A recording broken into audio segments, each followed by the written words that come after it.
Bench PB's loading program says 3 singles, touch and go, RPE 9 to 9.5. So that should be fun.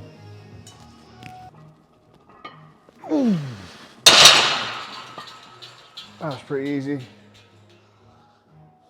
Program says 137.5 as the guidelines for the weight. But let's be honest, no one's going 137.5 when it says RP 9 to 9.5. You're going 140, clearly.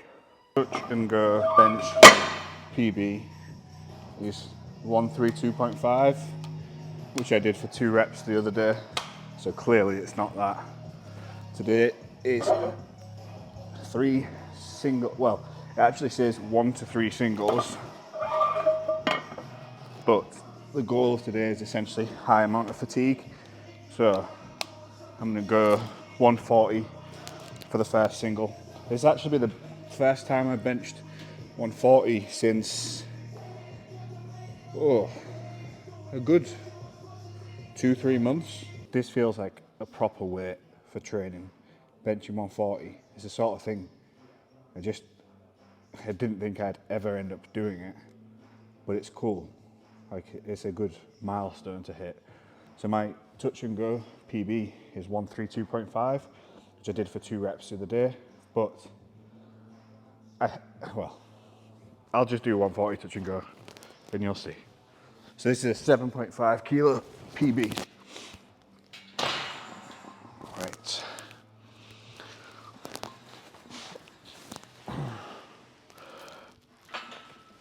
Yeah.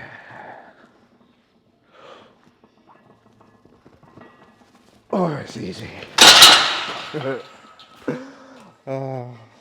That so easy. I'm not very good at touch and go relatively, so for that to move that easily suggests big things to come, which is great. There was not a chance that was anywhere close to RPE 9.5, so I'll go up a bit, obviously. After extensive analysis, I've decided to go 150. When I say extensive analysis, I mean, I looked at the number, it was 0.43. In general, you drop about 10% for 10% in load. So, sorry, that's a lie. In general, drop about 0.1 for 10% in load. So if I go up to 150, that's like a 7% increase in percent. So even if I dropped 0.2, that's still above my minimum velocity threshold, which means I should still be able to do it. So therefore it'll still be in the right range. This is the most fun part of the training block, because this is when starting to lift heavy, but training is still hard. Because like the very last bit, you lift heavy, but the training's not very difficult because it's only a couple of sets. So today is good because I've got 1 to 3 heavy sets of touch and go bench, and then I've got 3 sets, I think, close grip, and 3 sets of incline. So there's the potential for PBs in all 3. So I just hit a PB touch and go bench with 140, which is cool. Next I'm going to go 150, so that'll be an even bigger PB. And then we'll see after that, and we'll see how this goes.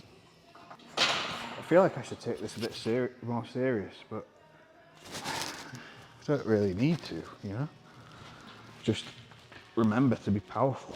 That'll be fine. Yeah.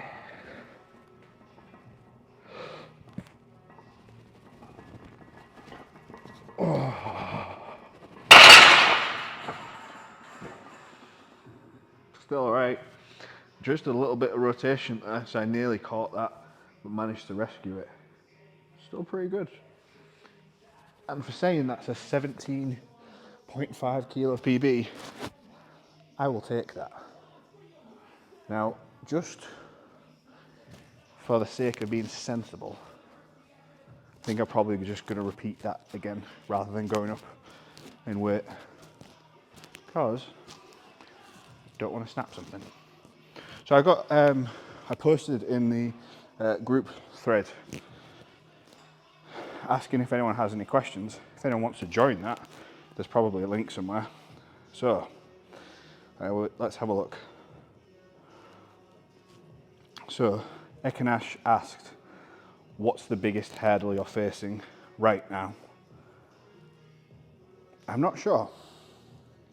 So let's run through the different principles and see if I can figure out what's going on.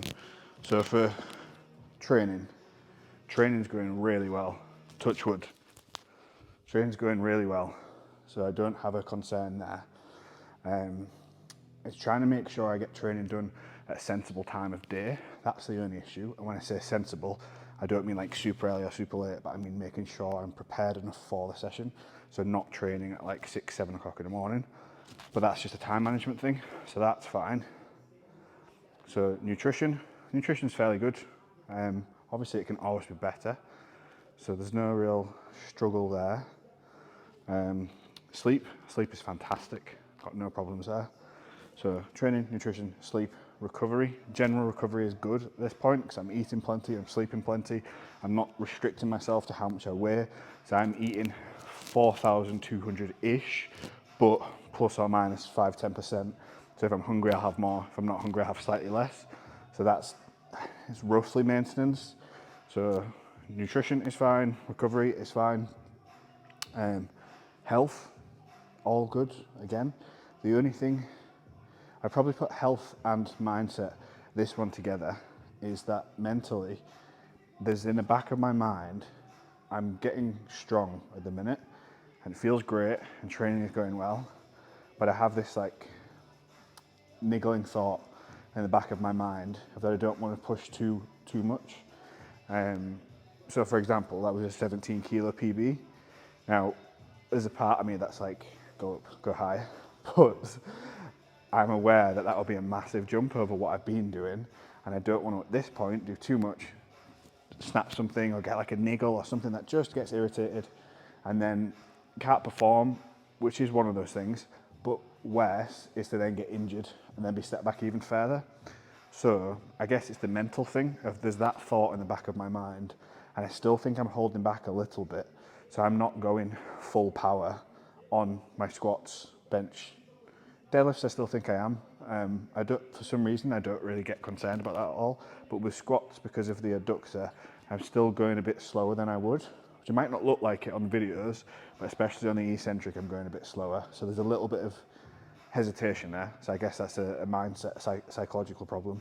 And then the bench as well. I'm trying to make sure I'm moving in a straight path. This feels, in the hands, incredibly heavy, but the movement, like the actual bench itself, feels fairly easy. So I guess it's that thing of just wanting to stay healthy as much as possible. You're going to have niggles, you're going to have little aches and pains. That's fine. So like my elbow's a little bit achy, but it's just from the volume, which I realise is barely any volume, but for me it's a lot of volume. So yeah, the biggest burden, I just need to get over myself, I guess, and like open the power meter a bit more. So I guess when it gets to competition, it'll be going full throttle. I'm not sure how I will handle maxing out on squat and then deadlift the same day. So obviously on my day 5, I don't know what day the videos, they're not quite in the right order. Like I started halfway through a week or something. I do the heavy squats and then the heavy deadlifts. Might prepare me, but we'll see. And the reason why I started midway through the week is because there's so many times when people are like, oh, I'll just wait till Monday and start on Monday. It's like, why wait till Monday? Just start on the day you want to start.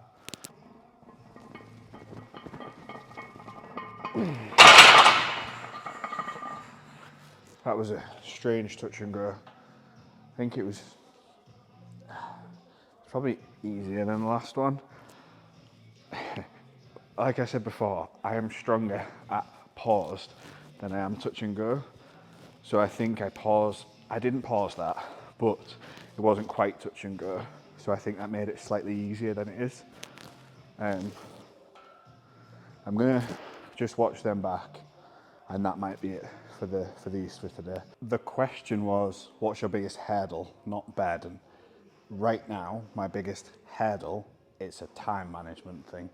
I think I manage my time fairly well, but I think I'm just saying yes to too many things, and I need to just dial that back a little bit. I've got lots of stuff going on at the minute, which is not a bad thing at all. 99% of it is self-inflicted and projects and other stuff. It's just making sure I keep the goal of the different elements of life.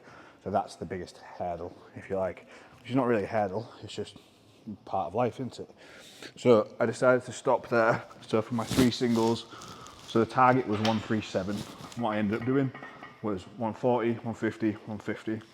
And next I've got some close grip bench. I think I got sets of 5. So last week I did 120 for my 5s. I'd like to go more than that. I'll go 125 for the first set.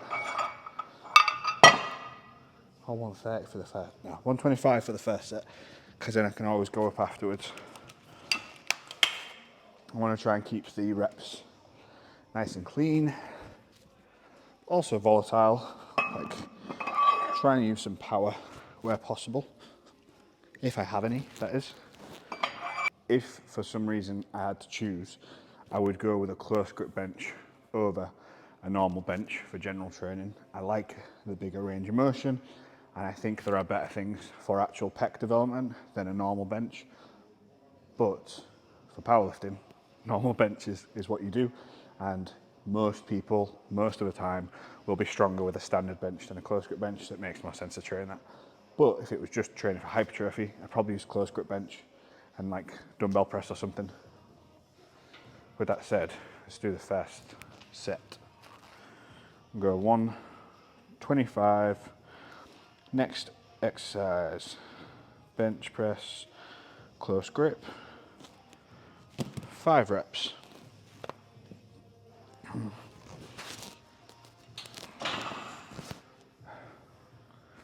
So I said about this last week, but when I'm doing the close grip, I'm not looking for that slow, controlled. I'm not trying to get a massive arch on it. This wants to be a mechanically difficult exercise, so I can get more out of using less.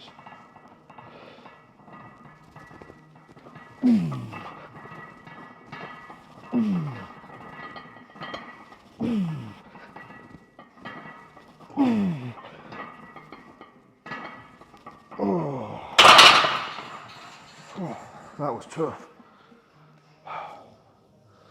So I felt that on the elbows. Every rep, I feel it right in the elbow. But it's kind of, I don't say it's good, because it's obviously not good to be in pain, but for this point in the training block, peak fatigue should be hitting me today/tomorrow before we start the taper. So the fact that my elbows are hurting on this is okay. So that means I'm right at that level.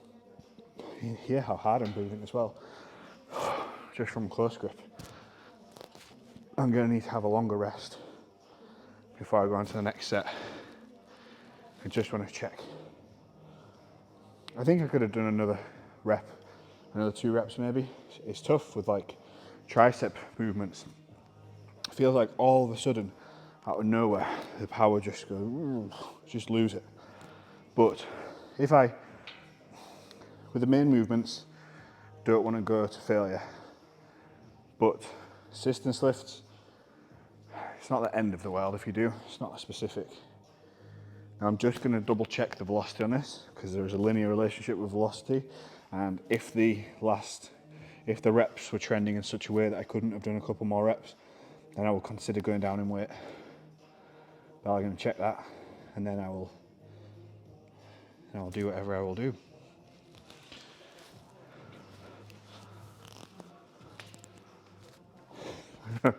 No, I was just being lazy.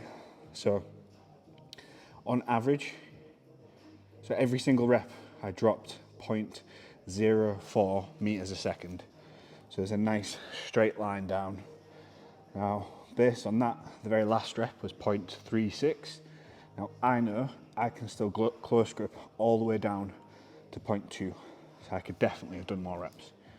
Now there will be a bit more of a drop off with the higher reps you go, but there's no reason why I have to stop there. So let's, I'll put these in. You know what, I'll come and show you where I'm actually putting them in, what it looks like. I'll just come around here. So, bench press, touch and go. So, I did for the first one set. Confirm. Nope. Yeah, one rep, RP6 with 140. Complete. This one rep at 150. I would say that was an RP 8.5. I feel like I could have done one more on that, so we'll do that. Completed, and then final one set of one at 150. I didn't actually change the RP, did I? So this is nice and smooth, but because my what's it called? Because my hands are shaking because of training, I keep missing the buttons. So those three completed, that is done. Now I go back and then I will go on to the next, which is the close grip bench. So I've just done the first set. This stuff is cool, automatically uploads all of your stats and data and stuff from whatever the health app is on your phone. So for me, Apple Health automatically uploads everything. So 125, set one. Best do another set, hadn't I? In case you didn't realise, I'm sticking with the same load.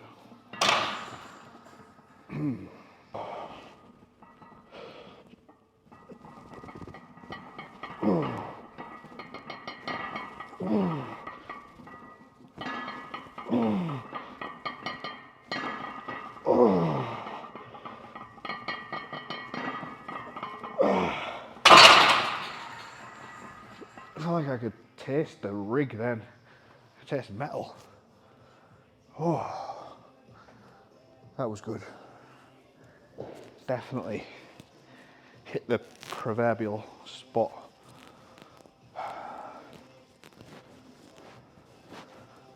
Arms feel like jelly. Oh, good though. One more set. My tricep feels like it's just locked. So this set's gonna be fun. Yeah, last set. This might be why my incline bench is so weak, because I've only ever done it as like the third or fourth movement in the session. So my triceps are already ruined at that point. Anyway, last set of 5. This is going to be more of a mental battle than a physical one, I believe. Come on, let's go. Yeah. Yeah. Ooh. Ooh. Oh, God. Oh. I could not have done 3 more of those. Good thing it's supposed to be RP9. Oh, that was good. I enjoyed that. This is a fun bit of training. Getting to push that last little bit. Oh. Now I've gone on about how to calculate your macros and stuff like that. It's dead simple. But to answer the questions of what exactly I eat, I can't be bothered to take the camera home and film everything. Maybe I will, I don't know. So today I had, for breakfast, I had steak and potatoes, and then I had a mango monster because I like them. Then, so that was at about 9ish. Then at about 1 o'clock, I had noodles and salmon.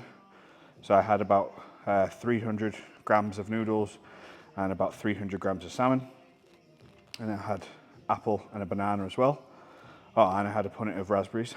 So then at about 5, I had 100 grams of Cocoa Pops, half a litre of almond milk, and a Korean chicken ready meal thing. So that meal itself was 45 protein and about 900 calories. And so currently I'm sat at 177 protein, 430 carbs and 70 fat. I've had just over 3,000 calories. Then, so it's about 7:30 now. And then when I get home, I'm gonna have like chicken burgers, so chicken breast. I'm gonna make them, I'm gonna like do them into fillets in brioche buns with some more potatoes. And then I'll probably need something else to get that up close to 1,000 calories. Or actually with the brioche buns, so 2 brioche buns, I don't need a lot of chicken. My target is 200 protein, but if I go over that, I don't mind. That's like a minimum target. And then I generally just try and have lots of carbs if I can. So yeah, probably have potatoes, maybe some vegetables, some broccoli or whatever we've got in. That'll be it for today. Nothing, it's not really that exciting. Like, I don't think nutrition needs to be this big fancy complex thing. Like, eat your protein, eat lots of carbs, eat some fruits, eat some vegetables. And the big thing that people seem to miss is variety. Like, eat different colours of foods, eat different kinds of meats, eat different kinds of fruits. So today, for example, so I had apple, banana, and raspberries. So that's 3 different fruit. Dead simple way of getting in different ones. And then vegetables. So I've not had any vegetables yet today, apart from the stuff that was in the Korean chicken. So there's like peppers, onions, and green beans. And then tonight, say I have broccoli or something, that will be what, 7 different fruits and vegetables. It doesn't have to be that crazy. And then over the course of the week, try and have more variety. Meats as well. So today's meats, there was steak, so that's obviously beef. There was salmon, then there was the chicken. So it was dark chicken, it was chicken thighs. And then this evening, it's going to be chicken breast. And there's the trace protein in the vegetables and in the noodles and in the potatoes. So like, there's lots of different sources of stuff. I think variety is like key. I don't think you need to have the exact same stuff all the time. I think for nutrition, what can be a good idea is to have like a set meal structure and roughly the same things in each meal, but swap them out. So one meal, for example, you're gonna have some kind of meat, some kind of fruit, and some kind of starchy carbohydrate. So that might be steak, might be salmon, might be tilapia, might be chicken, like whatever you want. Some kind of meat, some kind of source of protein, some kind of fruit. And then the same with the carbohydrate source. I know there's carbohydrates in fruit, but I mean the more starchy carbs, because you're not gonna get like 300 grams of carbs from bananas, like you're gonna feel rough. But you could get 300 grams of carbs from rice or pasta or bread or whatever. Find the ones that make you feel good, because everyone feels good on different things. Like, I can eat an infinite amount of potatoes and I feel fantastic. Whereas if I was to have more pasta, like, I can eat it, I just don't feel as good. So why would I logically have that if I don't feel as good? You want to have the foods that make you feel good, so you perform good, so you train good, you do everything else good, and you make more progress. On to incline bench we go. So last time I did 80 for 3 sets of 6. So I want to try and chip that if I can. I mean, granted, I didn't just bench 150 twice before it, so that might affect things. But the good thing is, if you just be in denial, you can pretend that you didn't do the previous exercise, so your strength then won't be affected and you'll be fine. So I might just do that. And if I just pretend that I didn't just bench 150 for a couple sets, I won't tell my muscles, you don't tell them, and everything will be fine. So what I'll do is, I'll start with 85, because obviously I should be able to do more, because it's the next week. What have I done with the collar? Who knows? So if I start with 85, that'll be fine, because I didn't just, we're pretending, don't tell, that I didn't just bench 150, so then I should be all right. It shouldn't be a problem. So anyway, after all of that rant about nutrition, people massively overcomplicate the things that are simple and vice versa. And it's a really good sign of the Dunning-Kruger curve. I should be on it. So the idea is you learn a little bit and you think you know everything, and then you learn a bit more and you realize you know nothing and you're back to square one, and then you actually start to become an expert and you realize there's always more to know, and you start to think, oh, I've learned one more thing and one more thing and one more thing. And the thing is, the more you get into anything, the more you realize just how little you know about that thing. So strength training, when I was 18, 19, thought I had it all figured out, thought I knew exactly the right things to do, and I thought I understood everything. No idea. More than 10 years later, every day I learned something new, every day I learned something different. And I think if you stop learning, then your skills will stop improving. And a lot of the time, it's not just about learning, it's about learning how to ask the right questions, and then you'll start to understand things more. So it's not what's the best bench accessory, it's what's the best bench accessory given X, Y, Z. What causes the bar to slow down at this part? What causes the elbows to move this way? What causes the abduction of your humerus here, of your arm? What causes that abduction when you start to press? Is it because your traps are overactive? Is it because it's a stronger position? Like, that's a good question, that's worth asking, not just what's the best accessory, because it's so vague and broad. So I talk about front raises being the best accessory, but it's not that they're the best, it's that they're most underutilized, because it's a thing that you just don't see people train.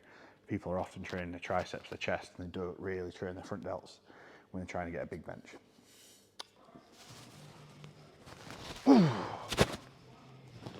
Yeah.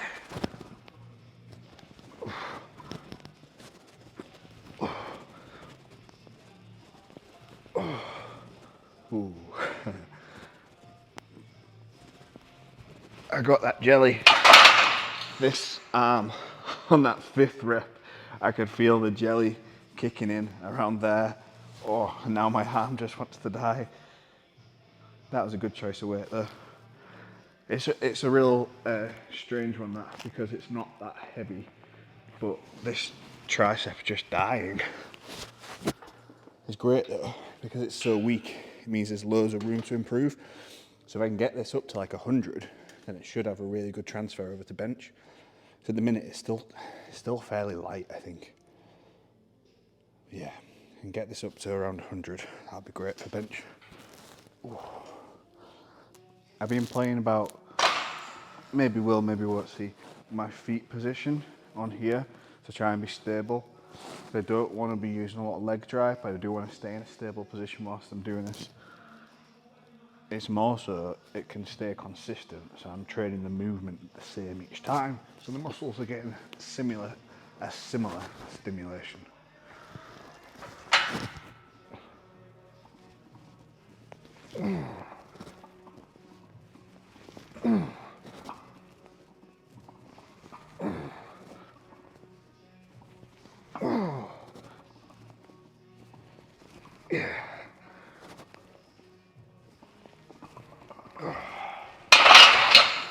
It's so humbling just how hard that is.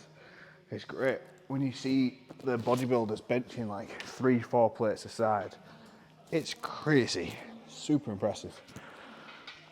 3-plate incline, that'd be cool. That's proper delusion. There's not a chance I'll be doing that anytime soon. Even 2 plates, I don't know if I could do that. Side quest goal. I'd love a 100 kilo strict press as well, that'd be cool.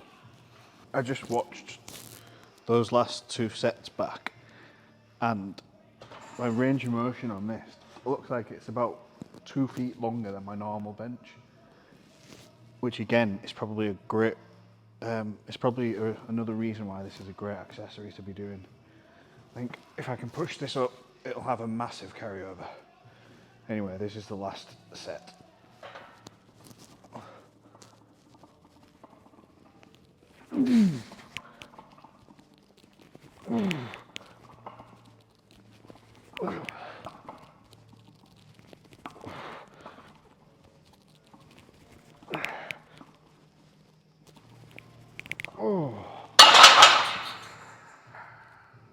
they were all over the place. Everything now, at this point in the session, everything is fighting to get into a stronger position, in a more mechanically advantageous position. But on the accessory work, need to keep the goal of whatever the exercise is. I need to keep the stimulation of this on my front delts, my pecs, my triceps, and not start moving about and trying to move it slightly up or down. I'm catching different points in my chest. That's frustrating. Well, it's frustrating, but it's not, because it's my own fault. No one else here, no one else has done it, just me. So I think I need to do better, and I will do better. I mean, the good thing about this is there's no hiding. Like, the reps are the reps. You person watching, or me next week watching, can see that these reps sucked and need to make them better. And I will make them better next week. They will help improve technique and ultimately make me stronger and more muscular and more jacked, which is what I want at the end of the day, because 700 is not going to happen without having some muscle. There are some people that the way they're built can total massive numbers without being super muscular, and it's to do with the way they're built. It's to do with their genetics, their leverages, but not everyone's built like that. So I need to have a decent amount of muscle mass to move the way I want. And like everyone knows, the whole thing of mass moves mass is true to a certain extent. You know, being bigger, more muscular is going to help. I mean, more muscular biceps probably not going to help, but looks better wearing a singlet. Like, sometimes I get to this point of a training cycle, I'm looking ahead to the next event, the next competition or whatever, instead of the current one, which is like most of the work is done now, but not all of it. Most of the work is done. So I'm starting to plan for the next one. Like, right, I need to do this and this and this. And this is obviously a massive weakness, so I want to improve this. But then I still need to stay focused for the next 2 weeks, make sure everything's on point, not get lazy. So like nutrition, it's really tempting. When you're eating, when you can eat a lot of food, it's tempting to just eat crap all the time. And although, yeah, it'll fit in your calories, it doesn't make you feel good. And the thing is, there's a certain point in life of where the gym is not the only thing. You need to feel good outside the gym as well, so that you can perform and so you can look after your other responsibilities and stuff. So just eating crap and then training and then thinking everything's fine, that's fine if that's all you're doing, but it's not good for the rest of the days. So like, if you train and everything's fine and then the rest of the day you're useless, is that trade-off worth it? For me, it's not. So I don't like squatting on a day where I've got a lot of work on, because I know it's going to take a lot out of me. That's why I squat on a Sunday. That's why it's a Saturday night now. I'm doing my heavy bench session. I've done most of my work for the day. Still got a bit more left to do when I get home, but nothing too crazy. Tomorrow, I will do almost all program updates, the ones that I haven't already done, whilst I'm fresh, can think about it, don't have training brain. Then I'll come to the gym. I'm going to hit some heavy squats, hopefully. My legs are still sore, but I've got some numbers in mind. So last week was 252.5.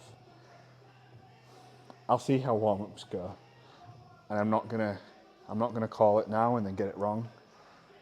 But I've got heavy squats, heavy deadlifts, but all deadlifts are heavy deadlifts for me in the gym. I suck at them. It's something I'm working on. But then after that, it'll be 2 weeks of like a bit of a taper. Still progressing heavier, but the volume's coming down, everything's coming down. So then strength should go up more. I'm excited. Be good. Anyway, that's the end of the monologue.